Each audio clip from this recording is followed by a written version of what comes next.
Camiguin is a small island province in the Philippines and composed of 5 municipalities. This is Ardent Hot Spring.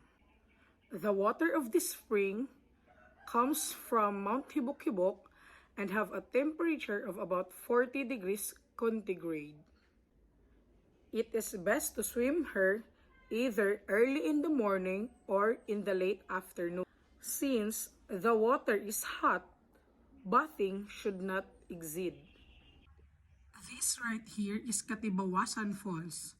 This 250-foot high waterfall forms a pool surrounded by rich vegetation. Bathers and picnickers flock to this place especially during summer due to its cold and refreshing water.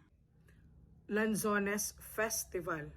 This grand 2-day festival, held every third week of October, features agri-match street dancing, produce exhibits, barangay beautification, indigenous sports, and food parade. Santo Niño Cold Spring.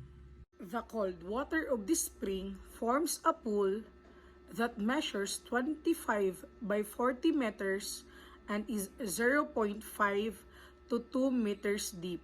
Native stores, picnic huts, cookout facilities, and restrooms are available in the area, making it ideal for picnics and outings. Mount Hibok-Hibok. This volcano last erupted in the 1950s and is the only active volcanoes among 7 others found in this island. Its 1,250 meters loop is a challenge even to the seasoned climbers. Sunken Cemetery. A volcanic eruption in 1871 submerged this community cemetery with encrusted tombstones. White Island. This uninhabited island is set against the backdrop of Mount Hibok-Hibok, an old volcano. It has a fascinating stretch of white sand beach and it is submerged at high tide and reemerges at low tide. The place is ideal for swimming, sunbathing, scuba diving, and snorkeling. Misamis Occidental is located in the northern Mindanao, composed of 14 municipalities and 3 cities. This is a picture of Balyangao Marine Park, also known as Balyangao Protected Landscape and Seascape. Park offers visitors the chance to explore the undersea world. Divers can choose between shallow and deep coral observations. Bukagan Hill. A spiral road leads to the top of this hill, which rises 92 meters above sea level. A concrete bell tower with 4 large bells sits at the top, where one can view Ozamis City, Panguil Bay, and the entire province of Lanao del Norte. Coriaco Pastrano Hanging Bridge. This 75-meter hanging bridge connects Barangay Layawan and Tabok Norte.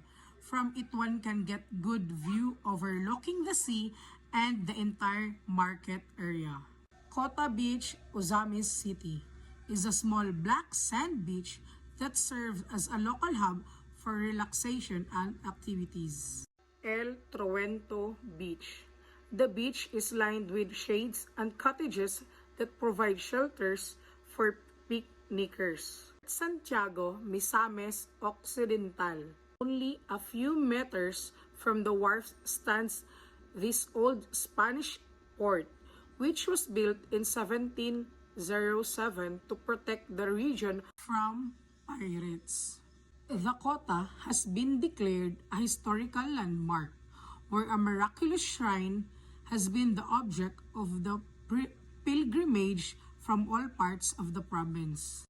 Hoyohoy Island Park. The park is situated at the foot of Malindang Mountain, from whose slopes one can get a panoramic view of the neighboring cities and municipalities. Immaculate Conception.